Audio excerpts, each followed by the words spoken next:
Менің күнім қоңыраудан бұрын басталады. Себебі мұғалімнің жұмысы тек 45 минуттық сабақпен өлшенбейді. Бұл үздіксіз ой, үздіксіз жауапкершілік. Бастауыш бұл іргетас. Іргетас мықты болса, болашақта нық болады. Мен Бектасова Алма Жұмабаевна бастауыш сынып мұғалімімін. Қазіргі таңда 2-ші А сынып жетекшісімін. Бұл жастағы балалардың тұлғалық қалыптасуының ең маңызды кезеңдердің бірі. Олар әлі кішкентай, бірақ ойлары таза, жүректері сенгіш. Сабақ басталған сәттен бастап сынып жанданады. Әр баланың дауысы, әр сұрағы, әр әрекеті бөлек әлем.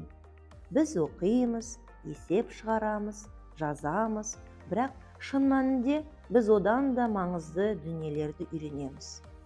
Біз бір-бірімізді тыңдауды үйренеміз, кезек күтуді үйренеміз, қателескен досына күлмеуді үйренеміз, өз ойын анық жеткізуді үйренеміз.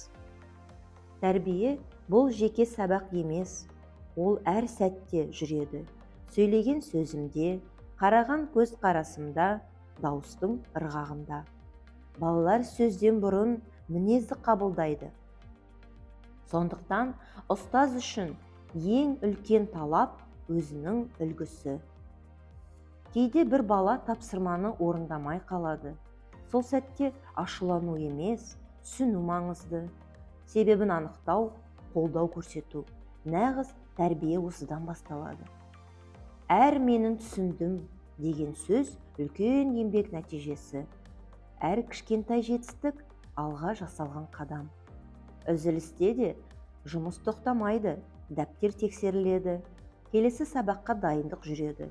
Бір оқушымен жеке сөйлесу қажет болады. Әр баланың мінезі әртүрлі. Бірі белсенді, бірі баяу, бірі тез қабылдайды, бірі уақыт сұрайды. Мұғалімнің міндеті бәріне ортақ жол табу. Мен жалғыз емеспін, әріптестерімен үнемі тәжірибе алмасамыз. Шебер сағаттарға қатысамыз, жаңа әдістерді талқылаймыз. Бір-бірімізді қолдаймыз. Себебі бүгінгі ұстаз үнемі ізденісте болуы тиіс. Даму тоқтаса, нәтиже де тоқтайды. Ата-аналар жиналысы жұмыстың маңызды бөлігі. Бұл жерде біз бала жетістігін ғана емес, оның мінезін, дамуын, тәртібін бірге талқылаймыз.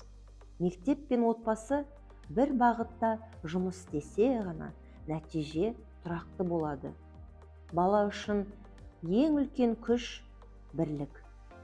Күннің соңында сынып қайтадан тынышталады, парталар бос, ал мен сол күнді ой елегінен өткіземін. Қай жерде дұрыс бағыт бердім? Қай балаға ертең көбірек назары керек?